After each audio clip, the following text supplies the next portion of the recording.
آج کی اس گفتگو میں ہمارا موضوع ہے نوافل کی پابندی کیجیے۔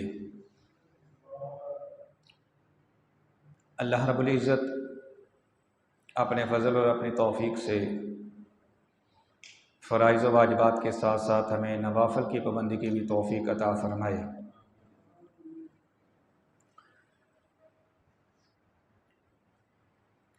نفلی عبادات جتنی بھی ہیں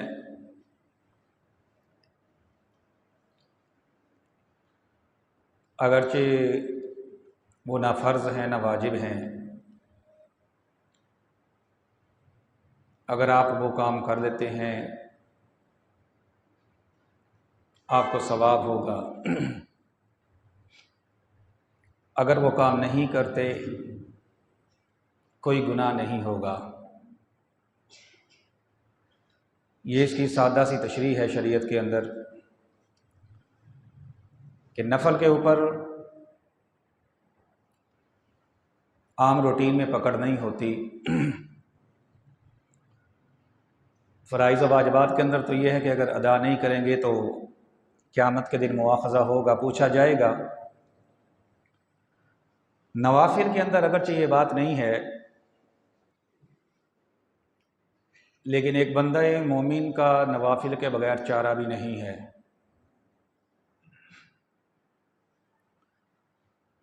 کیونکہ جو فرائض و واجبات ہیں یہ اللہ تبارک و تعالیٰ کی عظمت کا حق ہیں۔ فرائض و واجبات اس کی کبریائی کا حق ہیں، کیونکہ اس نے حکم دے دیا ہے کہ یہ کام کرو تو اب وہ کرنا، یہ تو اس کی عظمت کا حق ہے، ادا کرنا ہی ہے۔ اس میں تو بندہ مجبور ہے، کیے بغیر گزارا ہی نہیں ہے۔ تو لہٰذا جب بندہ فرائض ادا کرتا ہے، واجبات ادا کرتا ہے، گویا وہ اللہ تعالیٰ کی عظمت کا حق ادا کرتا ہے کہ میرا رب عظیم ہے، میں اس کے ڈر کی وجہ سے اس کے حکم پر یہ عبادت سر انجام دے رہا ہوں۔ جہاں تک نوافل کا معاملہ ہے، نوافل اللہ تعالیٰ کے ساتھ محبت کا حق ہے کہ اللہ تبارک و تعالیٰ نے اس کا حکم نہیں دیا، اس کو لازم نہیں کیا، لیکن وہ ذات جس نے بندے کو ان گنت نعمتیں عطا فرمائیں اور ہر لمحہ جس کی رحمتیں بندے کے اوپر برس رہی ہیں اور بندہ ہر سانس جس کی رحمت کی وجہ سے لے رہا ہے، اس ذات کے ساتھ محبت کا حق یہ ہے کہ بندہ اپنی طرف سے بھی کوئی تحفہ اس ذات کو پیش کرے۔ فرائض و واجبات تو مجبوری ہیں، وہ تحفہ نہیں ہے، وہ تو حکم ہے کہ کرنا ہے۔ نوافل اللہ تعالیٰ کے ساتھ محبت کا حق ہیں کہ جس ذات نے اتنا کچھ تمہیں عطا کیا، اتنی رحمتیں دیں، اتنی برکتیں دیں، زندگی دی، زندگی کی نعمتیں دی، جس نے اتنا سارا کچھ عطا کیا، اس کے ساتھ محبت کا حق یہ ہے کہ فرائض و واجبات کے علاوہ نوافل کی صورت میں اللہ تبارک و تعالیٰ کے حضور محبت کا تحفہ پیش کیا جائے کہ ہمیں تیری ذات کے ساتھ محبت ہے، اس محبت کی بنا پر ہم یہ نوافل ادا کر رہے ہیں اور تیرے حضور اپنا سر سجدے کے اندر رکھ کر تیرا شکریہ ادا کر رہے ہیں۔ اس موضوع کے اوپر علامہ نووی جو کہ مشہور محدث ہیں، انہوں نے اپنی کتاب ریاض الصالحین کے اندر پورا ایک باب قائم کیا ہے، باب المحافظۃ علی الاعمال، جس کا مطلب یہ ہے کہ جو بھی نفلی کام کرتے ہو اس کی محافظت کرو، اس پر مداومت کرو، اس کی پابندی کرو۔ اس موضوع کے اوپر وہ سب سے پہلے قرآن کریم کی آیہ کریمہ لے کر آئے ہیں، أَلَمْ يَأْنِ لِلَّذِينَ آمَنُوا أَن تَخْشَعَ قُلُوبُهُمْ لِذِكْرِ اللَّهِ، کیا ابھی ایمان والوں کے لیے وہ وقت نہیں آیا کہ اللہ کے خوف سے ان کے دل لرز اٹھیں اور یہ اللہ تعالیٰ کے ذکر کی طرف مائل ہو جائیں؟ وہ وقت کب آئے گا؟ یہ ایمان والوں کو اس آیت کریمہ کے اندر جھنجھوڑا جا رہا ہے کہ اپنی زندگی کو غفلت کے اندر بسر نہ کرو، اپنی زندگی کے شب و روز ان کو ضائع نہ کرو، بلکہ جس قدر ہو سکے ذکر الہی کے ذریعے، تسبیحات کے ذریعے، اذکار کے ذریعے، نوافل کے ذریعے اللہ تبارک و تعالیٰ کو یاد کرو۔ اور یہ آیہ کریمہ جو ہے، چونکہ ہم تو اجمی لوگ ہیں، عربی دان نہیں ہیں، اس آیہ کریمہ کے اندر جو جھنجھوڑا گیا ہے، جو عربی سمجھنے والے لوگ ہیں، آپ کو کئی مثالیں ایسے ملیں گی تاریخ کے اندر کہ اس آیہ کریمہ نے لوگوں کی زندگی بدل دی، اس ایک آیت کریمہ نے۔ اور یہ ابھی پوری آیت کریمہ نہیں ہے، ایک آیت کریمہ کا ایک جز ہے جس میں ایمان والوں کو جھنجھوڑا گیا، کہ جیسے ایک بندہ غفلت کے اندر مبتلا ہوتا ہے، کوئی بڑا پکڑ کے اس کو جھنجھوڑتا ہے، تم اس کام سے منع نہیں ہوتے، جھنجھوڑا گیا ہے۔ الم یأنی للذین آمنوا ان تخشع قلوبہم لذکر اللہ، کیا ابھی وقت نہیں آیا کہ تمہارے دل اللہ کے خوف سے لرز اٹھیں اور تم اللہ کے خوف سے لرز کر اللہ تعالیٰ کے ذکر کی طرف مائل ہو جاؤ۔ حضرت فضیل بن عیاض جو مشہور صوفی بزرگ گزرے ہیں، ان کے متعلق تاریخ دمشق کے اندر یہ بات موجود ہے کہ ان کی توبہ کا سبب یہی آیت کریمہ بنی تھی۔ اس سے پہلے تو وہ ڈاکو تھے، توبہ سے پہلے وہ ڈاکو تھے، اور ڈاکو بھی اتنے خطرناک تھے کہ ان کے سیرت نگاروں نے لکھا ہے کہ اس وقت میں رات کو جب بچے سوتے نہیں تھے، مائیں حضرت فضیل کا نام لے کر ڈراتی تھی، سو جاؤ ورنہ فضیل آ جائے گا۔ اور جہاں ان کا ڈیرا ہوتا تھا، جہاں یہ قیام کیے ہوئے ہوتے تھے، قریب سے کوئی قافلہ ڈر کے مارے نہیں گزرتا تھا کہ یہاں پر فضیل نے قیام کیا ہوا ہے۔ تو ایک رات جب کہیں ڈاکہ مارنے کے لیے گئے تو روایت کے اندر آتا ہے کہ وہاں کوئی بندہ قرآن کریم کی یہ آیت کریمہ تلاوت کر رہا تھا، یہ آیت کریمہ کان کے اندر پڑ گئی کہ الم یأنی للذین آمنوا ان تخشع قلوبہم لذکر اللہ، کیا ابھی ایمان والوں کے لیے وہ وقت نہیں آیا کہ ان کے دل اللہ کے خوف سے ڈر جائیں، لرز اٹھیں اور وہ اللہ کے ذکر کی طرف مائل ہو جائیں۔ جب یہ آیت کریمہ کان کے اندر پڑی، زندگی بدل گئی، اور اسی وقت کہا بلا یا ربی قد آن، اے میرے رب وہ وقت آ گیا ہے۔ مطلب کیا تھا کہ مجھے اس آیت کریمہ میں جھنجھوڑا گیا ہے کہ تم نے زندگی کن کاموں کے اندر بسر کر دی، تو کیا ابھی وہ وقت نہیں آیا کہ تم توبہ کرو اور اللہ تعالیٰ کے ذکر کی طرف مائل ہو جاؤ؟ اپنی ذات کو اس آیت کریمہ کا مصداق بنایا اور وہیں سے پلٹ آئے اور پھر زندگی بدل گئی۔ اور پھر اللہ تبارک و تعالیٰ نے صوفیاء کے اندر اتنا بلند مقام عطا فرمایا کہ آج بڑے بڑے صوفیاء میں جب نام آتا ہے تو ان میں ایک بہت بڑا نام جو ہے صوفیاء کے اندر حضرت فضیل بن عیاض رحمۃ اللہ تعالی علیہ کا بھی ہے، اور حضرت عبداللہ بن مبارک جو کہ بڑے مشہور محدث ہیں اور یہ صوفی بزرگ تھے، ان کی جو زندگی بدلی وہ بھی اسی آیت کریمہ سے بدلی۔ بستان المحدثین کے اندر شاہ عبد المحدث دہلوی رحمۃ اللہ تعالی علیہ نے ان کا واقعہ لکھا ہے کہ یہ رئیس زادے تھے اور سیب کا پورا باغ اپنا تھا، تو پینے پلانے کی عادت بھی تھی، گانے بجانے کی عادت بھی تھی۔ تو ایک دفعہ جب پھل پکنے کا موسم آیا تو جا کے ڈیرا لگا لیا اسی اپنے سیب کے باغ کے اندر۔ اور جب آپ جانتے ہیں کہ اس طرح کے جو لوگ ہوتے ہیں آزاد منش، ان کے یار بیلی بھی بہت ہوتے ہیں، دوستوں کو بھی اکٹھا کر لیا اسی باغ کے اندر۔ رات پینے پلانے کا دور چلا اور خود آلات موسیقی کو بجانا بھی جانتے تھے اور گانا بھی خوب جانتے تھے۔ رات آلات موسیقی چلتے رہے، گانا بجانا ہوتا رہا، اسی حالت کے اندر سو گئے۔ جب صبح بیدار ہوئے تو دیکھا وہ موسیقی کا آلہ اسی طرح جولی کے اندر پڑا ہوا ہے، اٹھایا جب اس کو بجانا چاہا اب وہ بجتا نہیں ہے، اس کو درست کیا، درست کر کے پھر اس کی تاروں کو چھیڑا، وہ بجتا نہیں ہے، پھر چھیڑا تو اب اس آلے سے بجائے میوزک کی آواز آنے کے یہ آیہ کریمہ کی تلاوت آئی، الم یأنی للذین آمنوا ان تخشع قلوبہم لذکر اللہ۔ اور ایک روایت کے اندر ہے کہ وہاں ایک پرندہ باغ میں بیٹھا تھا، اس کی زبان سے یہ آیہ کریمہ کی تلاوت آئی، یعنی ایک غیبی لطیفہ تھا جو اللہ تعالیٰ کی طرف سے نمودار ہوا، اور یہ نوازنا منظور تھا ان کو۔ تو جب یہ آیت کریمہ کی تلاوت سنی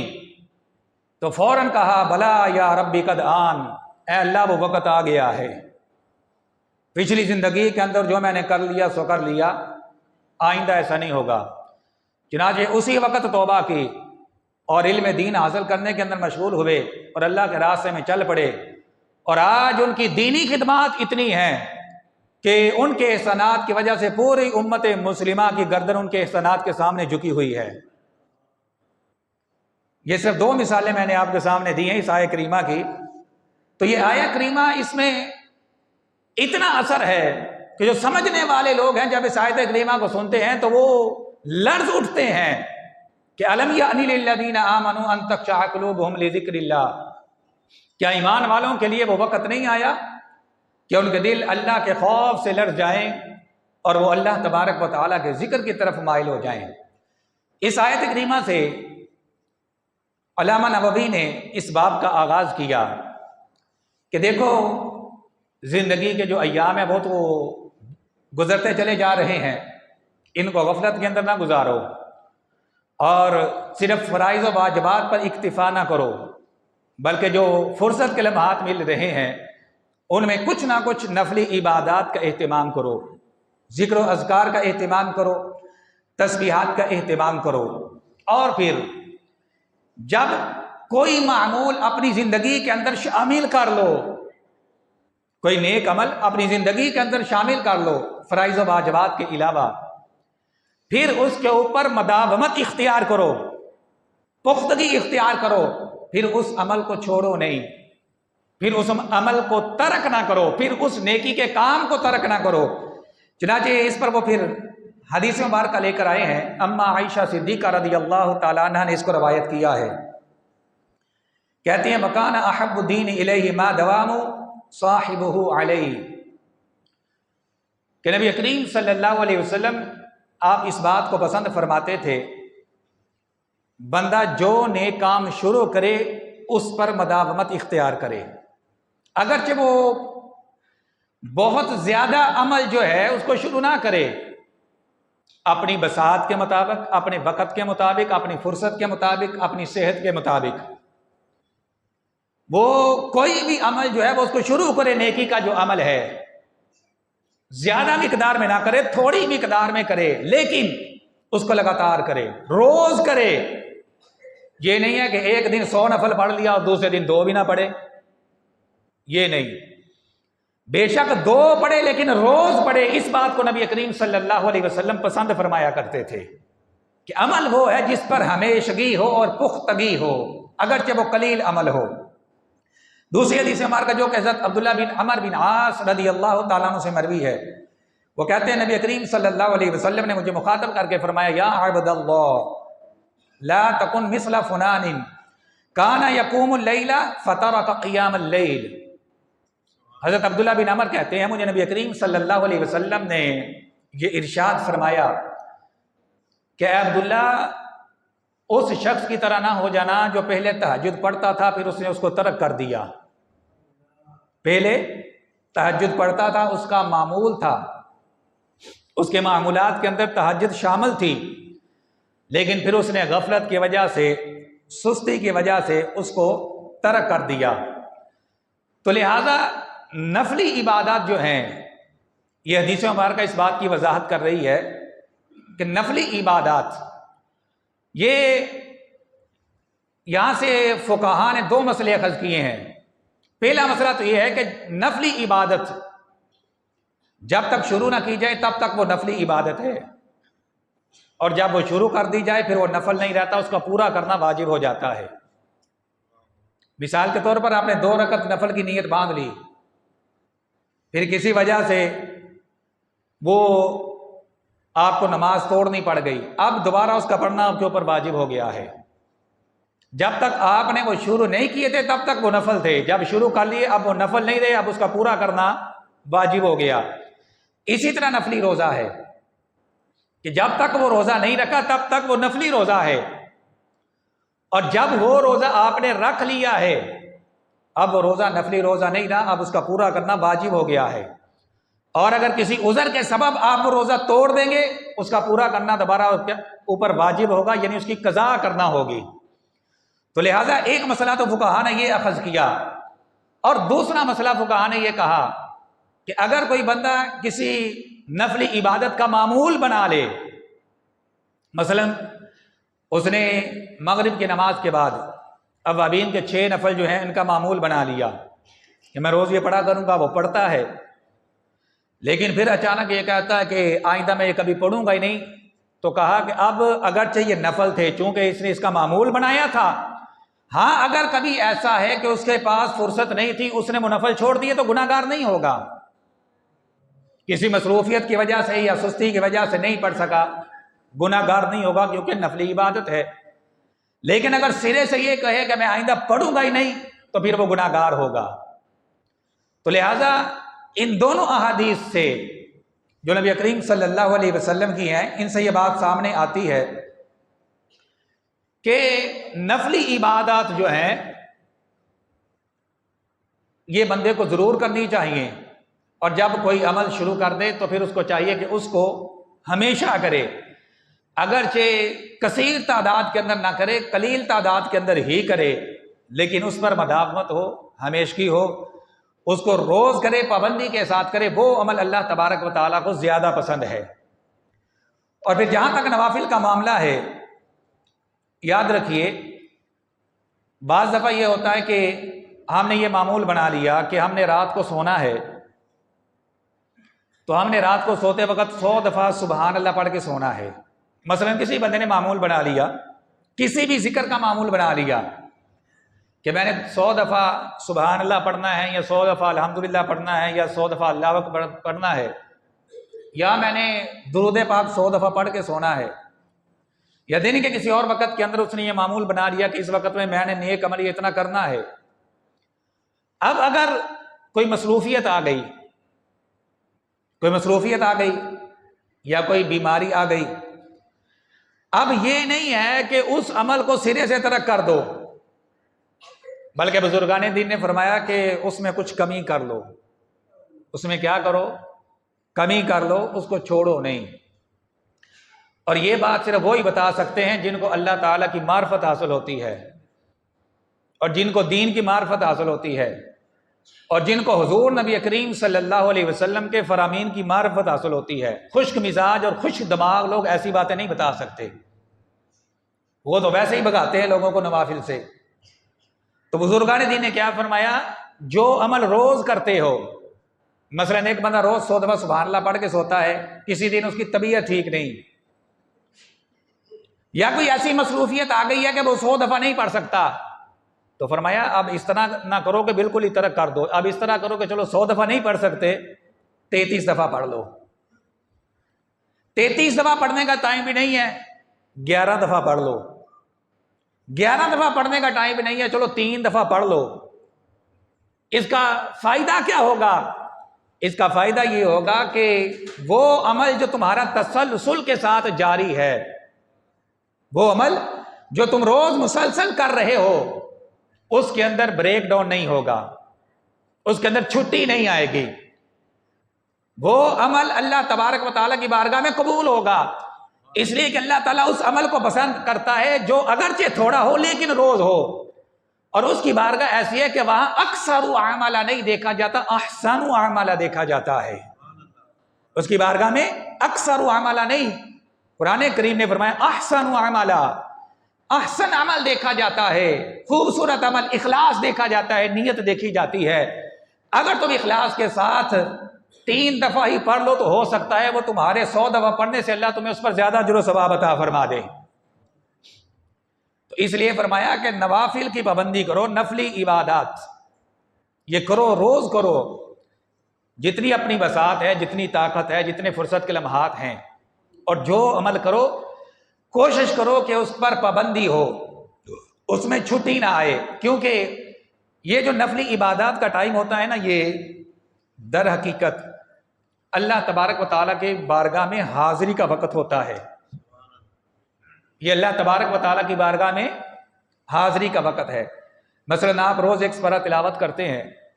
تو یہ روزانہ اللہ تعالیٰ کی بارگاہ کے اندر حاضری کا ٹائم ہے۔ آپ روزانہ ایک تسبیح سبحان اللہ کی کرتے ہیں، یہ روز آپ کا اللہ تعالیٰ کے ساتھ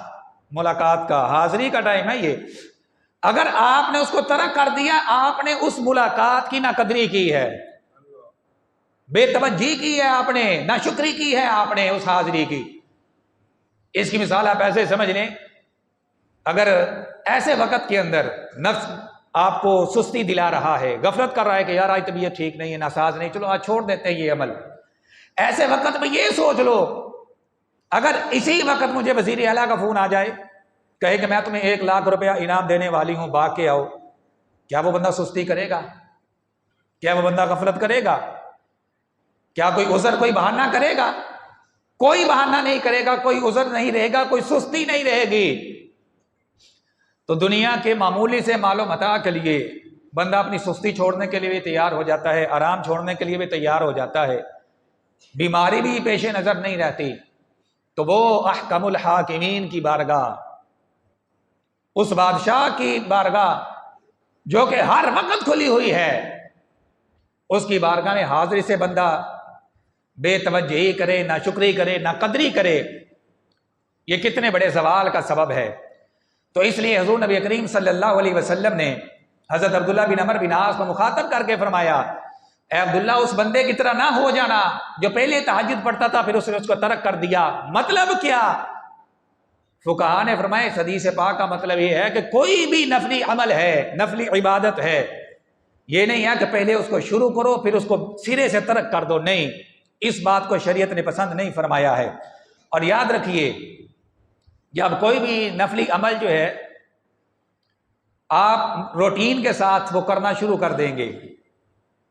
نوافل کا کوئی ٹائم آپ نے بنا لیا، روٹین کے ساتھ آپ پڑھنا شروع کر دیں گے، یا کوئی تسبیحات کا معمول آپ نے بنا لیا، ذکر و اذکار کا معمول بنا لیا، اب پہلے تو یہ ہوگا کہ آپ کو اپنی ذات کو اس عمل کی طرف کھینچنا پڑے گا، محنت کرنی پڑے گی، دل مائل نہیں ہوگا، نفس سستی کرے گا، لیکن جب آہستہ آہستہ آپ کی روٹین بن جائے گی پھر کیا ہوگا؟ پھر یہ ہوگا کہ پھر آپ کو اپنے آپ کو اس عمل کی طرف نہیں کھینچنا پڑے گا بلکہ وہ عمل پھر آپ کو اپنی طرف کھینچے گا۔ آپ دیکھ لیجئے کہ ایک بندہ اس کو نماز کی عادت نہیں ہے، نماز کی عادت نہیں ہے، آپ اس کو نماز کا کہیں کتنی مشکل کے ساتھ وہ نماز پڑھنے آئے گا، پہلے اس کو نماز پڑھنے کی طرف آنے کے لیے محنت کرنا پڑے گی، نفس مائل نہیں ہوگا، اس کو اپنے آپ کو کھینچنا پڑے گا نماز کی طرف، لیکن جب وہ نماز کی روٹین بنا لے گا، نماز کی عادت بنا لے گا، پھر جب نماز کا وقت آئے گا پھر نماز اس کو اپنی طرف کھینچے گی۔ جو پڑھتے ہیں وہ اس بات کا مشاہدہ کر سکتے ہیں، وہ عملی طور پر میری اس بات کی تصدیق کر سکتے ہیں کہ جن کی روٹین ہے جب نماز کا وقت آتا ہے نماز بندے کو اپنے آپ کی طرف کھینچتی ہے، نماز کھینچتی ہے بندے کو، اور اسے اس وقت تک چین نہیں آتا جب تک کہ وہ نماز ادا نہیں کر لیتا۔ اسی طرح نفلی عبادات ہے، کوئی بھی معمول آپ شروع کریں گے پہلے اپنے آپ کو اس کی طرف کھینچنا پڑے گا، کھینچ کر لے جائیں گے آپ اپنے آپ کو اس عمل کی طرف، جب آپ کی روٹین بن گئی، جب آپ کا معمول بن گیا پھر وہ عمل آپ کو اپنے آپ کی طرف کھینچے گا، اور جب تک وہ عمل آپ کر نہیں لیں گے تب تک آپ کو سکون نہیں آئے گا۔ تو اس لیے حضور نبی کریم صلی اللہ علیہ وسلم نے اپنی امت کو اس بات کی تعلیم دی کہ فرائض و واجبات جو ہیں وہ تو اللہ تعالیٰ کی عظمت کا حق ہے، وہ تو ادا کرنا ہی ہے ہر صورت کے اندر، لیکن نفلی عبادات جو ہیں یہ اللہ تعالیٰ کے ساتھ محبت کا حق ہے کہ جس پروردگار عالم نے اتنی نعمتیں عطا فرمائی، اتنا کچھ عطا فرمایا ہے، اس کا حق صرف اتنا نہیں ہے کہ فرائض و واجبات پر اکتفا کرو اور فرائض و واجبات تک محدود ہو جاؤ، نہیں، بلکہ اس کے ساتھ ساتھ اس کی محبت کا حق یہ ہے کہ نوافل ادا کر کے، ذکر کر کے، تلاوت کر کے اس کی بارگاہ کے اندر اپنی محبت کا تحفہ پیش کرو۔ اور یاد رکھیے کہ نوافل جو ہیں یہ قیامت کے دن فرائض و واجبات کی تکمیل کا ذریعہ بنیں گے۔ آج لوگوں نے بڑا اس کو معمولی سمجھا ہوا ہے، کہتے ہیں کہ بس فرض پڑھو اور بھاگ جاؤ مسجد سے۔ جو نئے نئے دین کے سکالرز پیدا ہو رہے ہیں اور خاص کر جو نجدی طبقہ ہے، یہ تو معاذ اللہ نماز پڑھ کے مسجدوں سے یوں بھاگتے ہیں جیسے کسی جیل سے چھوٹے ہوں۔ نبی کریم صلی اللہ علیہ وسلم کا فرمان ہے کہ کل قیامت کے دن جب بندے کا نامہ اعمال چیک کیا جائے گا، سب سے پہلے سوال کس کا ہوگا؟ نماز کا۔ تو نبی کریم صلی اللہ علیہ وسلم نے فرمایا جب بندے کی نماز چیک کی جائے گی، اس کے فرائض و واجبات کے اندر جو کمی کوتاہی ہوگی، اور کوئی بندہ ہے کہ جس کے فرائض و واجبات کے اندر کوئی کمی کوتاہی نہ ہو؟ کوئی بندہ 100% اس بات کا دعویٰ کر سکتا ہے کہ جی میں پانچوں نمازیں جو ہیں بڑے خشوع و خضوع کے ساتھ ادا کرتا ہوں اور میں اس کیفیت کے اندر ادا کرتا ہوں کہ میری پانچوں اللہ کی بارگاہ کے اندر قبول ہوں گی؟ کون ہے؟ کوئی بھی مائی کا لال یہ دعویٰ نہیں کر سکتا۔ نماز پڑھتے ہوئے خیالات بہک جاتے ہیں، شیطان وسوسے ڈالتا ہے، نماز کے اندر وہ خشوع اور خضوع حاصل نہیں ہوتا جو نماز کا تقاضا ہے۔ کون بندہ ہے جو دعویٰ کرے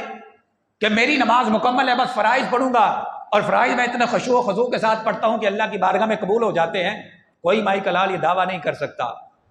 تو نبی کریم صلی اللہ علیہ وسلم نے ارشاد فرمایا جب نماز کا حساب کتاب ہوگا، بندے کے فرائض و واجبات کے اندر کمی ہوگی، فرشتے کہیں گے مولا اس کے فرائض و واجبات کے اندر کمی ہے، تو اللہ تعالیٰ پتہ کیا فرمائے گا؟ اللہ تعالیٰ فرمائے گا میرے بندے کے دیکھو اس نے نوافل پڑھے ہیں، اس کے نوافل چیک کرو۔ عرض کریں گے مولا پڑھے ہیں، تو اللہ تعالیٰ فرمائے گا نوافل اس کے فرائض و واجبات کے کھاتے میں ڈال کے اس کے فرائض و واجبات کو پورا کر دو۔ یہ نوافل جن کو ہم کوئی حیثیت نہیں دیتے، جن کی طرف کوئی التفات نہیں، جن کی طرف کوئی توجہ نہیں ہے، اور بالخصوص آج کی نوجوان نسل کو معاذ اللہ پہلے انہوں نے اللہ کے ولیوں سے دور کیا، حضور کی بارگاہ سے دور کیا، اب اللہ کی بارگاہ سے بھی دور کر رہے ہیں کہ بس 4 فرض پڑھو اور بھاگو مسجد سے نکل کے۔ اور نبی کریم صلی اللہ علیہ وسلم کیا فرما رہے ہیں کہ یہ نوافل کل قیامت کے دن تمہارے کام آئیں گے، اور کام کس طرح آئیں گے کہ تمہارے فرائض و واجبات کی جگہ نوافل کو تولا جائے گا۔ جو کمی کوتاہی فرائض و واجبات کے اندر ہوگی، حضور رحمت دو عالم صلی اللہ علیہ وسلم فرما رہے ہیں ان کو نوافل کے ذریعے پورا کیا جائے گا۔ اور پھر دوسری بات یہ ہے کہ حدیث قدسی ہے، اللہ تعالیٰ ارشاد فرماتا ہے کہ میرا بندہ نوافل کے ذریعے میرا قرب حاصل کرتا ہے، فرائض و واجبات کے ذریعے نہیں فرمایا، کیونکہ فرائض و واجبات تو ادا کرنے ہیں، وہ تو اس کا حکم ہے، وہ اس کی عظمت کا حق ہے، اور یہ نوافل اس کی محبت کا حق ہے۔ تو اللہ تعالیٰ فرماتا ہے میرا بندہ نوافل کے ذریعے میرا قرب حاصل کرتا ہے، تو فرمایا جب میرا قرب حاصل کرنے کی نوافل کی پابندی کرتا ہے تو اللہ تعالیٰ فرماتا ہے میں اس کے کان بن جاتا ہوں جن کے ساتھ وہ سنتا ہے، میں اس کے ہاتھ بن جاتا ہوں جن کے ساتھ وہ پکڑتا ہے، میں اس کی زبان بن جاتا ہوں جس کے ساتھ وہ بولتا ہے۔ مطلب کیا ہے کہ اس کے یہ اعضاء پھر اللہ تبارک و تعالیٰ کی مرضی کے بغیر کام نہیں کرتے۔ اولیاء کرام آپ ان کی زندگیوں کو دیکھیں، ان کی زندگیوں سے جو گناہ نکل جاتے ہیں اور ہر وقت اللہ کا ذکر اور اللہ تعالیٰ کی معرفت کی باتیں اور اللہ کی محبت کی باتیں اور ہر وقت اللہ کی مخلوق کی خدمت کی باتیں، یہ سارا کچھ جو ان کے وجود سے، ان کے اعضاء سے جو اعمال سرزد ہو رہے ہوتے ہیں، اس کا سبب کیا ہے؟ اس کا سبب نبی کریم صلی اللہ علیہ وسلم نے فرمایا یہ ہے کہ خالق کائنات جل مجدہ فرماتا ہے نوافل کے ذریعے میرا بندہ میرا قرب حاصل کرتا ہے، اور جب میرا قرب حاصل کر لیتا ہے میں اس کی زبان بن جاتا ہوں جس کے ساتھ وہ بولتا ہے، میں ہاتھ بن جاتا ہوں جس کے ساتھ وہ پکڑتا ہے، میں کان بن جاتا ہوں جن کے ساتھ وہ سنتا ہے۔ یعنی اس کے اعضاء پھر میرے حکم کے مطابق چلتے ہیں، وہ کوئی کام میری مرضی کے خلاف نہیں کرتا۔ اور یہ مقام کب ملتا ہے؟ یہ مقام کیسے ملتا ہے؟ فقط فرائض و واجبات سے نہیں، حدیث قدسی بتا رہی ہے کہ یہ مقام بندے کو نوافل کے ذریعے ملتا ہے، اور یہ وجہ ہے کہ جو نوافل نہیں پڑھتے ان کو یہ مقام بھی نہیں ملتا۔ آپ ان کی ہسٹری اٹھا لیں، کوئی ولی ان کی ہسٹری کے اندر آپ کو نہیں ملے گا، اور اہل سنت کے اندر آپ کو جگہ جگہ اولیاء اللہ کیوں ملیں گے؟ اس کا سبب کیا ہے کہ انہوں نے اس حدیث قدسی پر عمل کر کے دکھایا ہے۔ تو لہذا ایک تو نوافل قیامت کے دن فرائض و واجبات کو پورا کرنے کا ذریعہ بنیں گے، دوسرا یہ قرب الہی حاصل کرنے کا ذریعہ ہے، اور تیسرا ان کا فائدہ یہ ہے کہ دیکھیے نوافل جو ہیں یہ بندہ پڑھ لے ثواب نہ پڑھے تو چلو کوئی گناہ نہیں، لیکن گناہوں سے بچنا فرض عین ہے، گناہوں سے بچنا فرض عین ہے، اور گناہوں سے بچانے والی جو چیز ہے وہ بندے کی ہمت ہے، وہ بندے کی ہمت ہے، اور نوافل جو ہیں یہ بندے کے اندر گناہوں سے بچنے کی ہمت پیدا کرتے ہیں۔ آپ آزما کر دیکھ لیں، آپ قرآن پاک کی تلاوت کا معمول بنا لیں، ذکر الہی کا معمول بنا لیں، بلکہ وہ حدیث مبارکہ بھی ہے، جناب رسول اللہ صلی اللہ علیہ وسلم کا فرمان ہے کہ دلوں کو زنگ لگ جاتا ہے، دل زنگ آلود ہو جاتے ہیں۔ تو عرض کی یا رسول اللہ صلی اللہ علیہ وسلم پھر ان دلوں کو صاف کرنے کا ذریعہ کیا ہے؟ تو میرے محبوب صلی اللہ علیہ وسلم نے فرمایا کہ ان دلوں کو صاف کرنے کا ذریعہ ذکر الہی اور تلاوت قرآن ہے۔ تو گناہوں سے بندہ بچنا چاہتا ہے، بچا جاتا ہے ہمت کے ساتھ، بے ہمت بندہ گناہوں سے نہیں بچ سکتا۔ تو اس لیے فرمایا کہ نوافل کی پابندی کرو، جب نوافل کی پابندی کرو گے وہ ہمت جو بندے کو درکار ہے گناہوں سے بچانے کے لیے، وہ ہمت نفلی عبادت کے ذریعے، ذکر و اذکار کے ذریعے اور تلاوت قرآن کے ذریعے بندے کے اندر پیدا ہوتی ہے۔ آپ کسی دن آزما کر دیکھ لیں،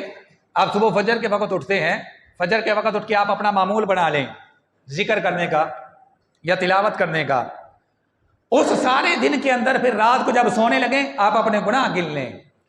اور کسی دن خدا نہ خواستہ آپ کی فجر رہ جائے، آپ کی وہ تلاوت قرآن رہ جائے، اور آپ کا وہ ذکر کا جو معمول ہے وہ رہ جائے، رات کو سوتے وقت آپ اپنے گناہ گن لیں، آپ کو پتہ چل جائے گا۔ تو اس لیے ان نوافل کو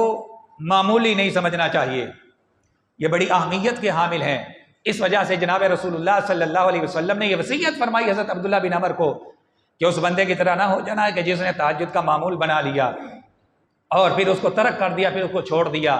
نہیں، یہ دنیا و آخرت کے اندر بے برکتی کا سبب ہے کہ بندہ نوافل کو چھوڑ دے، نفلی عبادات کو چھوڑ دے، ذکر و اذکار کے معمولات کو چھوڑ دے، یہ دنیا و آخرت کے اندر بندے کے لیے بربادی کا اور تباہی کا سبب ہے۔ تو اس لیے جہاں فرائض و واجبات ہیں ان کے ساتھ ساتھ نوافل کی بندے کو ضرور پابندی کرنی چاہیے۔ ہاں کبھی ہوتا ہے سستی کی وجہ سے، غفلت کی وجہ سے رہ جائیں تو بندہ گناہ گار نہیں ہے، لیکن اس کی روٹین بنا لینا، اس کی عادت بنا لینا، یہ اتنا بڑا خسارہ ہے کہ شاید آج تو بندے کو پتہ نہ چلے، لیکن جب قبر کے اندر چلا جائے گا تب پتہ چلے گا کہ 2 نفلوں کی اہمیت کیا تھی، پھر پتہ چلے گا کہ ایک مرتبہ سبحان اللہ کہنے کی اہمیت کیا تھی، پھر پتہ چلے گا ایک دفعہ الحمدللہ کہنے کی اہمیت کیا تھی۔ جب نامہ اعمال کے اندر اعمال کا وزن کیا جا رہا ہوگا اور نیکیاں اور بدیاں تولی جا رہی ہوں گی، تب پتہ چلے گا کہ ایک دفعہ اللہ اکبر کہنے کی کیا اہمیت تھی۔ تو اس لیے نفلی عبادات جو ہیں ان کا ضرور بھی ضرور اہتمام کرنا چاہیے، اور نبی کریم صلی اللہ علیہ وسلم نے کتنی اس کی رحمت دو عالم صلی اللہ علیہ وسلم نے ہدایت فرمائی اپنی امت کو، اور کتنی وصیت فرمائی۔ حضرت فاروق اعظم رضی اللہ تعالیٰ عنہ فرماتے ہیں، صحیح مسلم کی حدیث مبارکہ ہے، فرماتے ہیں کہ جو بندہ، رحمت دو عالم صلی اللہ علیہ وسلم نے ارشاد فرمایا، جو بندہ تہجد پڑھنے کا عادی ہے، تہجد پڑھنے کی اس کی روٹین ہے، اگر کسی وجہ سے وہ تہجد نہیں پڑھ سکا تو نبی کریم صلی اللہ علیہ وسلم نے فرمایا وہ فجر اور ظہر کے درمیان وہ تہجد کی 8 رکعتیں پڑھ لے، اللہ تعالیٰ اس کو تہجد ادا کرنے کا ثواب عطا فرما دے گا۔ اب آپ اس حدیث پاک پر ذرا غور کیجئے، فرمایا کہ جو بندہ تہجد ادا کرنے کا عادی ہے، اب تہجد کیا ہے؟ یہ تو نفلی عبادت ہے، اور نفلی عبادت جو ہوتی ہے اس کی قضا نہیں ہوتی، یہ بات یاد رکھیں، نفلی عبادت کی قضا نہیں ہوتی، قضا ہوتی ہے فرائض اور واجبات کی، سنتوں کی بھی قضا نہیں ہوتی، نوافل کی بھی قضا نہیں ہوتی۔ لیکن یہ مسلم شریف کی حدیث مبارکہ ہے، حضرت فاروق اعظم رضی اللہ تعالیٰ اس کے راوی ہیں، حضور فرما رہے ہیں کہ جس بندے کی تہجد رہ گئی ہے وہ فجر اور ظہر کے درمیان وہ 8 رکعتیں پڑھ لے، اللہ اس کو ثواب عطا فرما دے گا۔ کیوں ثواب عطا فرمائے گا؟ اس لیے کہ اس کا معمول تھا، اس کی روٹین تھی، ایک دن کسی وجہ سے نہیں پڑھ سکا تو اللہ تعالیٰ فرماتا ہے چلو آج میرے بندے سے سستی ہو گئی، یا آج کسی عذر کے سبب نہیں پڑھ سکا، چلو آج اس کی آنکھ لگ گئی، آج اس کو شیطان نے غافل کر دیا، تو اللہ تعالیٰ فرماتا ہے کہ میرا در رحمت ابھی بھی کھلا ہے۔ حضور فرماتے ہیں فجر اور ظہر کے درمیان وہ تہجد کی 8 رکعتیں پڑھ لے، اللہ تبارک و تعالیٰ اس کو تہجد کا ثواب عطا فرما دے گا۔ اب اس سے ایک مسئلہ تو یہ ثابت ہو گیا کہ جو عمل کرو روٹین کے ساتھ کرو، اگر کسی وجہ سے رہ گیا ہے اس وقت کے اندر وہ عمل نہیں کر سکے، اس وقت کے اندر وہ عمل نہیں کر سکے، بعد میں وہ عمل کر لو، تب بھی اللہ تعالیٰ تمہیں پورا ثواب عطا فرما دے گا۔ تہجد اگر کسی وجہ سے رہ گئی ہے تو حضور فرماتے ہیں وہ 8 نوافل فجر اور ظہر کے درمیان پڑھ لو، تمہیں پوری تہجد کا ثواب مل جائے گا۔ اور اسی حدیث مبارکہ سے ہمارے فقہا نے یہ مسئلہ اخذ کیا کہ کسی بندے کی فجر کی سنتیں رہ گئیں، وہ آیا اور جماعت میں شامل ہو گیا اور سنتیں نہیں پڑھ سکا، تو چونکہ سنتوں کی تو قضا ہے کوئی نہیں، تو فقہا نے فرمایا جب سورج نکل آئے تو تب وہ 2 رکعتیں پڑھ لے، اس لیے کہ سنتوں کی اور نوافل کی اگرچہ قضا نہیں ہو سکتی مگر تلافی ہو سکتی ہے، کہ وہ خالی جگہ جو رہ گئی ہے 2 رکعتوں کی اس کو خالی نہ چھوڑو، بعد میں 2 رکعتیں پڑھ کے پوری کر لو۔ اسی طرح فرمایا ظہر کی 4 سنتیں کسی وجہ سے رہ گئی ہیں، بندہ آیا جماعت ہو رہی تھی، وہ جماعت کے اندر شامل ہو گیا، اب یہ نہ کہے کہ سنتوں کی تو قضا نہیں ہے میں اس کو چھوڑ دیتا ہوں، نہیں، بلکہ ظہر کی 2 سنتیں بعد والی پڑھنے کے بعد وہ 4 رکعتیں پڑھ لے، اس لیے کہ وہ جگہ خالی نہ رہے، وہ جو نقصان ہوا ہے وہ پورا ہو جائے۔ تو دیکھیے کہ کتنا اہتمام کیا گیا شریعت کے اندر نوافل کا، کہ اگر ایک وقت کے اندر وہ پورے نہیں کر سکے،